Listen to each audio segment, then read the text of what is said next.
Rozidu leisabi machagum theknoduna chatli mamai mamita arang arak aki amogi fijol se charaga kena leiri magi mataududa machanupidi yamna haraujai mamabu hena kihalami numit humnigi matungni loya matam kuirabagi tungda nupi chelami mangonda nupidu tasenga lawbagi wakhal leite adubu nupidu mana themduna kadar tawraga nupidu paisa piraga thadokre asuma tawbase magi hainabi oirabani Prinsigi mapasu wakal leita fam khanglamde machanupigi damak khanbada awaba haibadu oiri wakhal mayama khanbana clinical depression oire wakhal na puba ngamlaktre mapagi mataududa prinsisu mathwai nuwaijade prinsina themjilami baba karigino nangna unglaga tumina sum leiribase nachabu kemta nungsidraba ipagi bema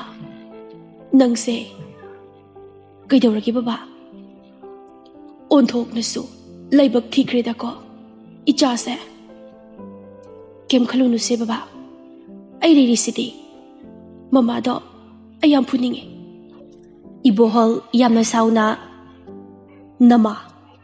nama mayum pankhrabi okdebida palakano chakra chalo nangsu mapa machagi makholu taraduna mabokjang ami Prinsina kadagi mapi taraga thokibadu mabokna uraduna mapad hangami Radena kaidawre bunga angang sina kapi basibo ima aina mamado ningsinganu hairubaini thida angau baside adubu kaidawbagi hairuribano nangbo mi angang ase mapukning nungsikhini ne khangde ima na mukta thembirucho oho matungdadi ne hairuranu ko issue se nungai khiroi phare issue nupigi manakta changlukhige radedu machanupagi kadagi tholakpaga masunupi prinsigi kada chatlami prinsi tedivir ama konduna kapi mabok lakpagi makhol tabada mapidu sat taithoami issue bu kaidawrage ne bubokta hayuse prinsi kapna khumai bubok ai babagi matause yengba ngamdre sipumnamakse mama na thokan bane mama do yam phatte ko bubok isubu warabrana waganuse bubok leiri sidi matungdadi napana yadabawa nganguranu ko Rade adu hairaga masubu kolaga thembirami prinsisu mama leitrabanina mabokta oinajai nongma danarasga arnaga artibu lawbalai Rade makhoibu uraduna ibungo hoi laklibra isu arnasu yaurakli-dana changlo ima artibu lawiruragena laklibani Arnasu abo aikoi arti lekhibana natro lekhibane kari no machin manau chagani na chaksangda changkhibane imunglomda amu onsilaga mabok radena kaurai ai taribra arti nangi babaga chichega laine amukta thora une arti du taraduna khumlai taribubo Artidu mapala haibaduda harauzai prinsi da hairi prinsi nang sije mukta yenglamuko ai babagi manakta thouge masi hairamlaga mapanda thoglai baba nang karam kanda halake ai baba udabase kiyam wai khangbra macheda amu onsilaga chiche nang dina ba pharabo nasa kaisu tawdraba natro chiche kaisu tawdi babaga aiga ngasi nang lawba laibane yuma chakrasiko arti danarasna amu hairi ima ngasi di arti se yumda pukrage isu se marai bak thirabane magi mapukning nungsigadaba tawgonu koi bunga artina baba chiche ai chana balau thoge famlamuko chiche lao nangsu machega punna manungda changki. Prinsina, "Che Arna, aya, nangdi masak yam fajathoame, yam nungsiye che." Arnana, "Nangsu laisabi pharamlena."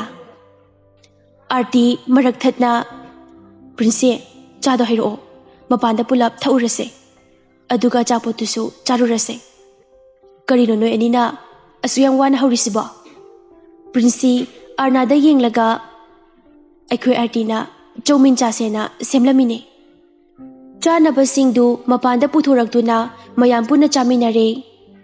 Artisu mapana mayumda pukhre, yumdu ihang hangaure. Prince su ngasidi mathanta ngaihore. Artisu mapa amadi machega punna laiminare. Arti nungaiba haibado oire. Adubu mama laitabado awatpadumadi adumak leire. Dhanarasna, "Icha thoibi, tabro nangbo?" Arnadu mapana kaubadu taraduna imungdegi thorai. "Kai haige pabong, nanaw nupidi udena." "Aiga chak thongi pabong, chagem pombani ngasidi. Ado aikhoi Artina ma thongena aina takpiramini." Dhanaras nokphet tauraga, "Mabu haibrane?" "Yam hairame, aina yenglaga adum leirabani ngasidi." Imungdagi Artina kaurai, "Chiche, pabung laabo, chaksana naba taurase." Ipa lae, chathoase. Ngasidi ichagi mahau yengba taredana." Dhanarasju asi haiduna noi. Arnana hairai, "Pabung, thajadaba tawzanuko, khupi chikhaiba soidrabani ngasidi."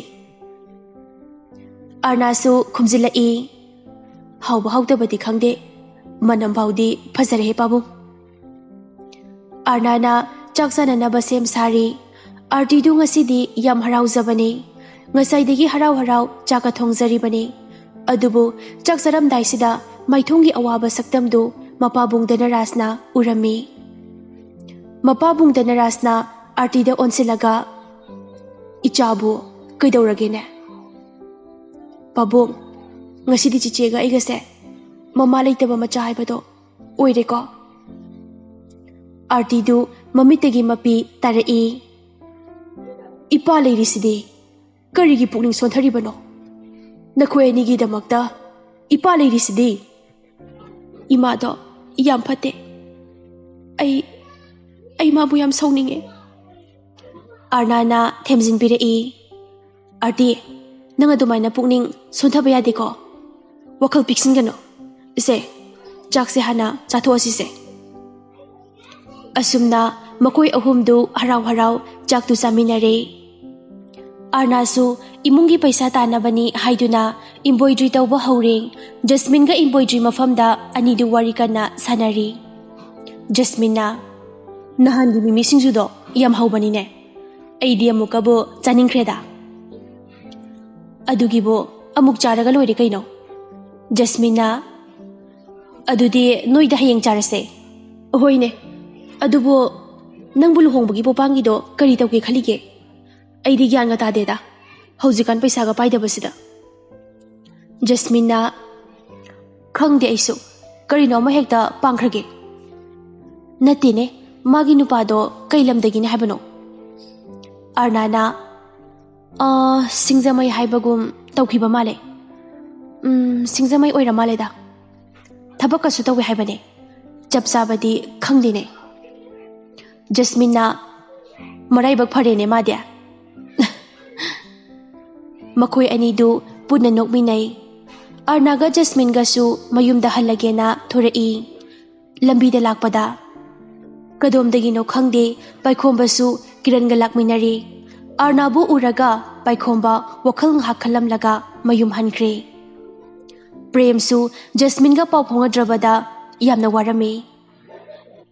Pinky lambidagi sum lakpada hanubi ama thengnare. Hanubiduna Pinkybu mayum phawa pusinbiramlaga pothalami. Pinky su ngahak tumtharuraba matung mikap ama faduna hanubiduda mabu karigi mafamduda puraklibano haina hangli. "Karigidamakta aibu mafamsida puraklibano?" nubi aduna nasado yam sodhana uri nangi na tawdudane aina nungaitaduna aigi sida ngahak pothana ba haiduna purakpani ahayoi bema nangi na yumna kadaidagino karigino nangna asumna lairibabo aigi yum laitre jangzafamsu lairaroi ima ai chatkrage nangonda aina ngahakata yesakre chalambasu nupi amaga mugloina tawbada nungaiba haibadu oire tha kharagi matungni numitu summer vacation tharamdagi satra mayam ama kana langle artisu somda school chaningdana leiri babong engasi di school chalaroige danarasna kaidore nangbo nasaga nungaitrabo kaisu tawdeba adu school chalaroige bako karino ne hey hayeng da ngaire vacation hawadabade maramokpane icha tombidi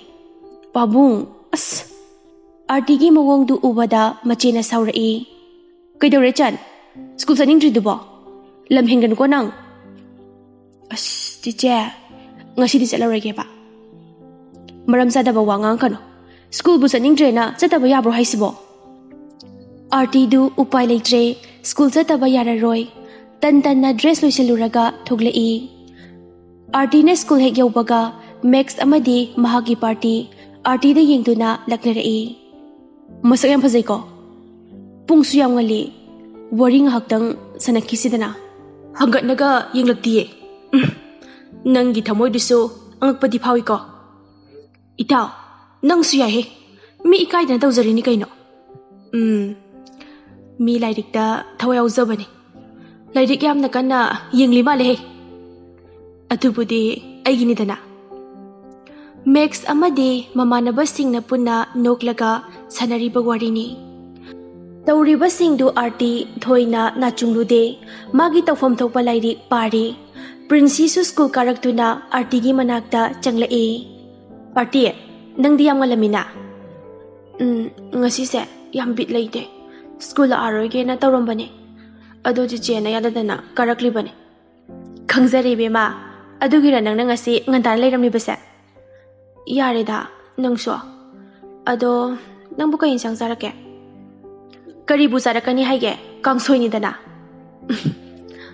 adubu nungtigi chagani leibro aduna bu khangdebagi hanglini yare bema nangdi kari insang sarage adune nangsu hangli dune aibudi soibam iroma sare aya adudi yam haubani bu yare to aikoi ni gi wari se insang da loisin khidore natte nangbo kamdauri ge yumda leiba nungai bro nungai adubu nungai phangga khangdeda wari sanari ngai da bel suire e class amuk haukre arti prince amadi max hoisu ojana takliba singduda mapukning amuk changnakre Rosigi machanupi Sonia su college da mai BF tuga canteen da kaino chaminari chana anidu wari su sanari parina kaigino ngarang college karakter de Sonia na ngarang do mama ga thaba ma chalu baini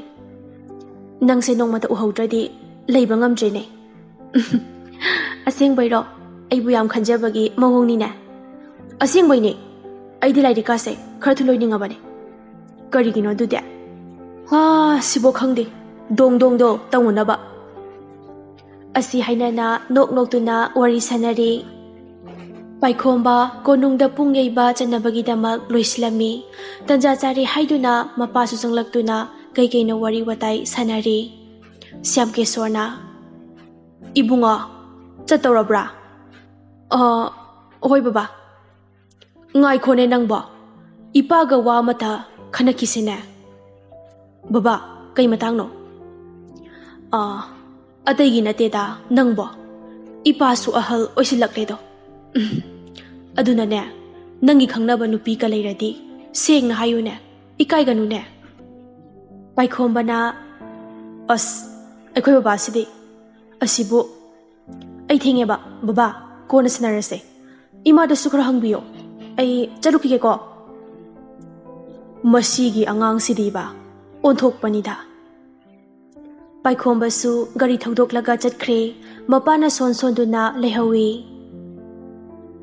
Somdana Arnasu Manau Nupina School Halakpagi Chak Thibiri Chicha Aidi Singju Yam Saninge Ho adu hairakani na ne khangdana aina ngasai na leir abane ya chiche chiche nungsibi chiche nangse egi damakti yam khanbi adu chiche pabungdi thaba ama chakhibane nang dress to hongdoro cho chiche chak thira age hoi che chak thiri ngai tanjaduda Jasmine su chak thiri ngai tanjaduda Jasmine su mangolom dagi changaktuna kaure Jasmine na ita oh Arna laite broma bo ita Arna laite bazalo ma bo arti oina thogle arti na Jasmine chiche do imung da leibane chak thiori charawan doine chango che Jasmine na oh arti nang school lakpada ngai riba hoi che adugi charawan ge tawramini tanjaduda Arna su thorakle Jasmine lao chango singju ga jas lao yare da ai chararoi yare bema yam paktabada tawra ano iche chasi lao adumai tawnu ko yam talli ko Jasmine su makoi ahum du punna charawan minare loiraga Arna ga Jasmine ga wari sanari Pinky su hanubigi seba tawduna hanubiduga leminakre nungaina adubu magi hokraba wari sing duna kapli aise onthokna su phatki dreda ko hauzikta ningamaktre aigi mapok ase onthokna su tolida he isor na chabula usin biroba na chayang ware Rojitsu conference amagi USA da meeting yawa chatkirami meeting haudringai tanjaduda moigi thabak tawminabi leisabiduna Rojit pu huran yengi leisabiduna mamanabida wakatlami Grace na mai minoksidane aina ngauri sida Devika na ho masayam bhajabane pakhangla dikhangde ko amthanga khige aidi mase yam koininge khangde Mihul ka se yam chonge ma ubasida kaigi oijano basibo Devika na ho nang na ne ma se yam nungsiba omsinduna thamba se yam wabane sasat phongdo nangsu Grace na as ikai ko nangsuba adula meeting haudura mali changurase hoi ani dusu meeting yauba changre Anita su mapure bazalamba bu uraktaba kuibasida mapukningda wakhal mawon khali mana nupi ka thiraga nungaina ga leiba khangni dana nongmadi masu halakhini dana yumsida para amadi tambige ngahak leiraga machanupa meksu gari thaujelakle ima has ayam ware ngasidi waramani potha jaruro Imane chak thongbirurage hoi ma Anita chak thongba changkhre Max arti gi wakhalda ngauri ngasai gi nupi da maming kai kausano magi tuba phabu phasaine ai masu tana lau daba yadre kana deda mangda ngahakda romance tawge Max tumthakre mamana kawbaka tadre Anita machabu chak saresi lao haiduna kauri adubu tadrabada machagi kada changa ahima tumkhra malene tumjarasanuda somda arti di lairik pari as si lairik sidi yam lui he kamai padu nusibo tandorida hoi cha icha amlami Arnana laure Larik padre dine chak pijaroi ko ide larik to phajana pau iche chak loisilage Arnana ngahak leiraga chak sasi haiduna kauba changlakpada arti du larik ama pairaga tumami tumkhre ne se hoichan hagolo arti uirum hairi che ayam tumninge ba noi charuro phare Pabungga chaminarurage ko adudi chaksangda Dhanarajna Arnada hangami nanaw nupidi chak sararoi haibra hoi pabung masado yam waraba mali tum leirami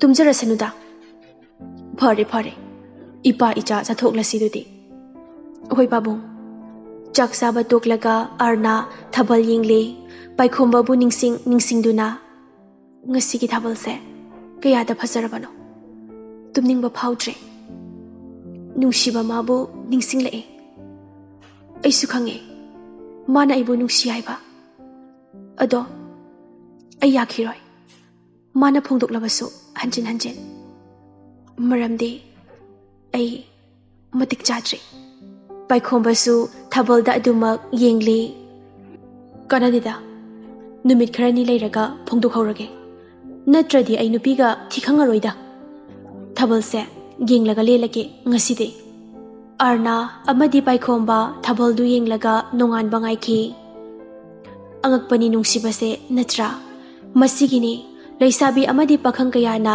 thabalgi maisada ikhau langliba